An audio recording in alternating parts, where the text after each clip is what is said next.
Hi ladies, welcome back to my channel. So I got a request to do a video of makeup brushes. What are they used for, which type, for what type of use, in other words. So yeah, I'm gonna do that today, and so let's get right into it.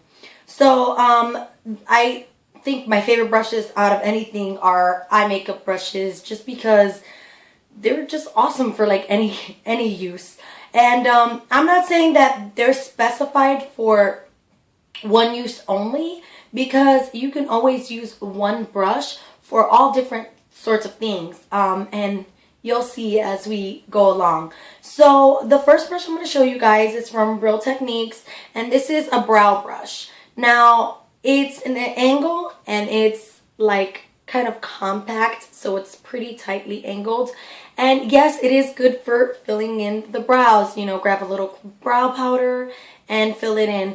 I also feel that it's good if you want a nice line for eyeliner.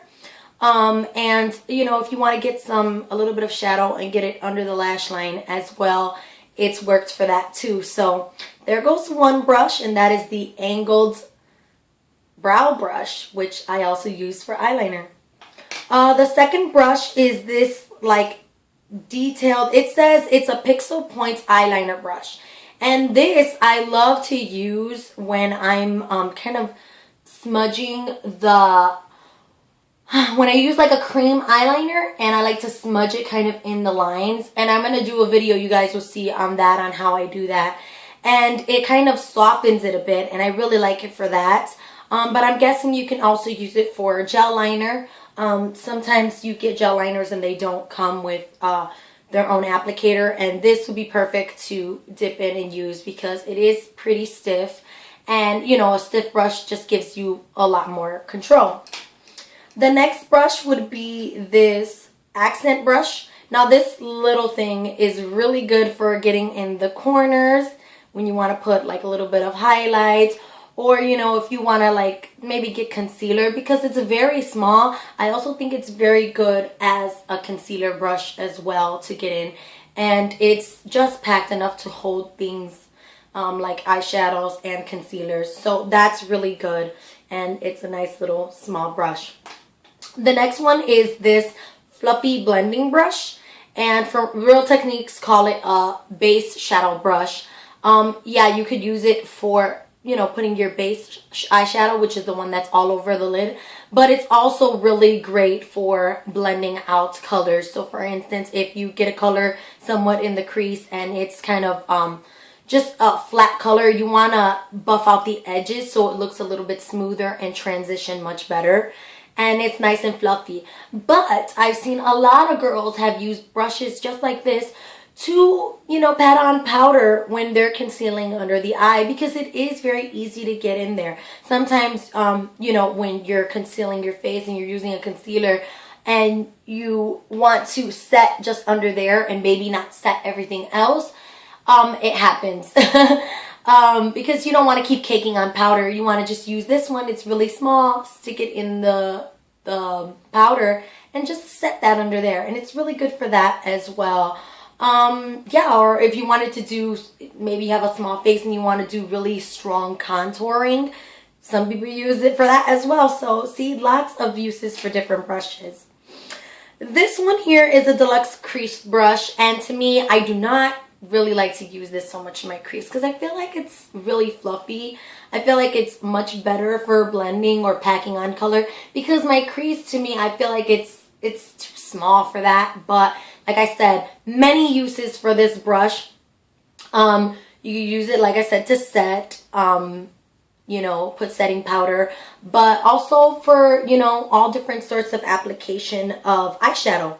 And that is a great brush. So that set itself is amazing to me. And they sell them at Ulta, and they're really cheap, and they're really good, and they're from a fellow YouTuber, so that's a plus.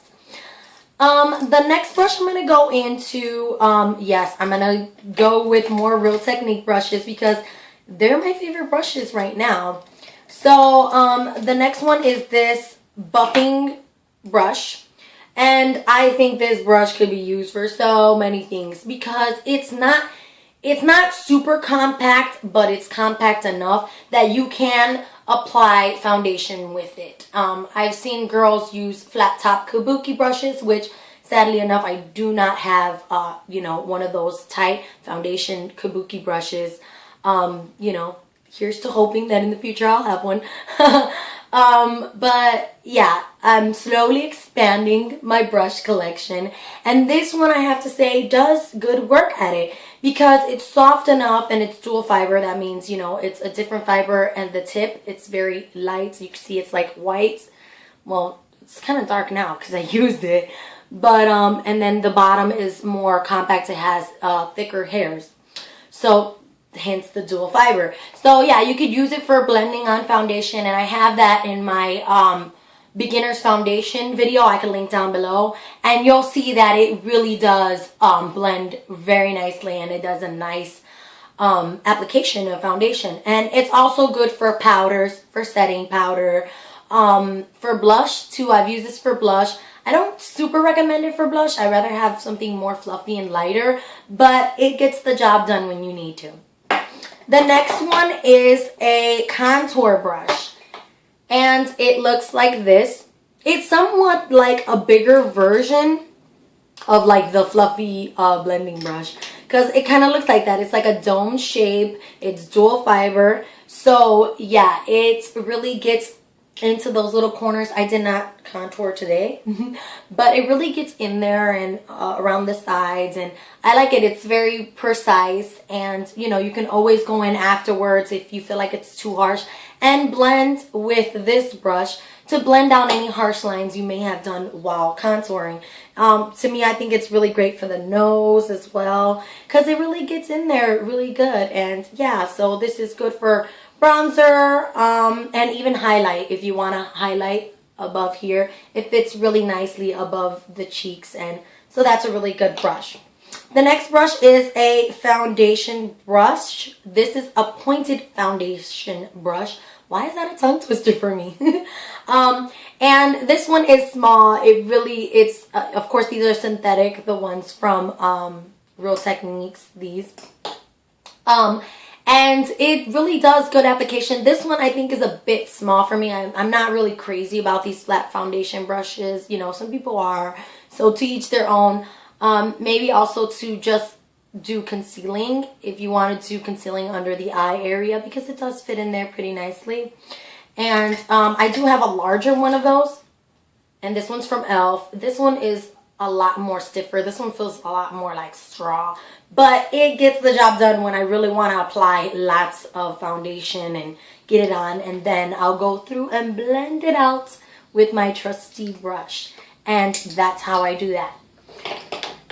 One of my all-time favorite brushes, and I think a lot of girls from YouTube can agree, because you hear a lot of hype about things, but this hype is so worth it. I mean, $3 for a brush like this. It's amazing. It looks like a flat top kabuki, but this is the e.l.f. powder brush, and this brush is so soft. I'm not kidding you. It's the softest brush I've like ever felt in my life. I mean, it's just amazing, and no matter how many times you wash it, I have yet to see it shed. It's got a little loose on me, to be honest, in the barrel, even though I'm very careful with my brushes. You can watch my how to clean my brushes video. I'll link that down below, and you'll see that I really don't like to get water in the barrel because it can loosen it and break it. But I think after having it for a while, it gets like that. But for $3, come on, people, it's amazing. I could buy tons of these. The more brushes you buy, the better, because you'll have so many left over, and you know, just in case you didn't wash your brushes and you forgot, you have your second set just to use just in case of an emergency. But anyways, it's really soft. It's great for powder. Some people I've seen use this to apply foundation, and it's just really soft, really great, and an all-around good brush for everything.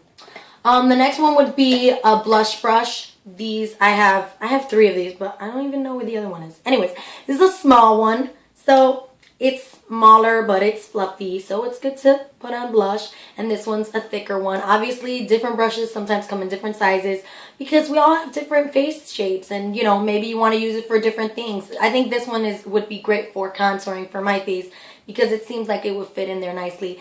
You could use, you know, these kind of brushes for anything, powder, anything. I mean, these are really good to use for all sorts of things. Obviously, you don't want to use it on your eyes though. Don't try to put eyeshadow with a blush brush, because you're gonna be all over the place, girlfriend. The next one would be, oh, this like nice packing brush. I don't even know what it's called. Well, I got it from BH Cosmetic. It doesn't have a name on it, but it's like a, you know, it's like a compact brush. It's really small and just very dense, and it's great for packing on color on top of the lid. It just really does the job. And it's nice and soft, and I think BH Cosmetics does a good job with their brushes. I really want to buy more because I want to see how their other brushes are. I really want a pencil brush. That's a brush that I don't have. I have one similar to one, but it's not exactly, and that would be like this one. But pencil brush is a little bit more packed in and tighter, so like you can like get in there and it's pretty much like you're smudging something like with a pencil, because it's very compact and like it's just really dense. But this one is a little bit more loose, so I do use it for blending. Like the looser the brush, I feel like it does the job of kind of like loosening any harsh lines that you get. So this one I like to use it for that. And this one I got for $1 at Jewel, and it's amazing. I think it's nice and soft, just like the e.l.f. brush actually. It's a lot, it feels a lot like the e.l.f. brush, and it's a really, really good brush. A couple of more brushes and I think we'll be done. We have the fan brush, okay? I do not like this brush. It's from Shandy Cosmetics. I'm sorry, I like Shandy Cosmetics, but I do not like the way they made this brush. It's very like fat, and I don't think a fan brush should look like that. It should be a little bit thinner so that you can get in there with highlight or get in there and contour, and it's not too, this one is like very fluffy, so I feel like everything goes all over the place. On top of that, it sheds a lot. But there are companies out there, I'm pretty sure, I think it's like Sedona Lace, Sigma. There's a lot of companies that do really awesome brushes, and their fan brushes look better than this one. But you get the point. This one is for kind of like precision, getting in the places where you want to. And yeah. The next one would be this, it's like a flat brush, and it's very thin. And this is to put eyeliner underneath, eyeliner on top. And this is just for people who don't like the angled brushes, maybe just like to do it by themselves like that with this brush. Here's another eyeliner brush. This would be more for, I think, softer liquid, to be honest. It seems too flimsy, but there are other companies that have them a little bit thicker, a little bit thinner, and maybe more dense. This one isn't so dense, but it's also great for lining. Maybe you could also use this for, you know, detailing. I think this would be great for Halloween tutorials when you want to do the little veins or the little stars or whatever not. It's an awesome brush. It looks like it would be great for liquids, doing things with liquids. And I think the last brush I want to talk about is the lip brush. Of course, a lip brush is amazing when you want to apply lipstick. Sorry, you guys, my dog was going crazy. Anyways, lip brush is great for when you want to put either lip gloss or maybe lipstick that's in a pot, or lip gloss, anything like that. Lip balm. I like to use it when I'm using red lipstick because sometimes I want to get a precise line. Did I just burp? So yeah, and also it's great so if you put lipstick on and maybe you want to fix it up a little bit. Yeah, and I just dropped it on the floor. And oh, you know what, did I show this brush to you guys? No, I don't think I did. Did I forget to show you guys the detailer brush? See, I'm all over the place. That's what I'm talking about. I gotta write stuff down. This one is for concealing. Some people even use the lip brush fell. The lip brush, because it's very soft and it's somewhat of, you know, like this one. It's very soft and movable, and it's great to get around little zits and stuff like that. So yeah, these brushes for concealing. Oh, the last thing is a spoolie. Very good for when you're gonna fix up your brows and loosen up maybe buildup that you have of too much brow powder, and kind of smooth it out a bit, make your hairs look smooth. And oh, and the last thing that I really like is this is for you don't get eyeshadow fallout and stuff like that. You could use this, put it under your eyes and put your eyeshadow. So that's awesome. So I think that's all the brushes and all the things that I wanted to talk about and kind of tell you guys. And I hope you guys found this video helpful. If you have any more questions, leave them down below. Leave me a request. I love requests and I do listen. And yeah, if you guys have anything to tell me, follow me on my social media. You guys can always message me. I'll message you back. And thank you guys so much for your support and your love. And yeah, I'll see you guys in my next video. Take care. Bye.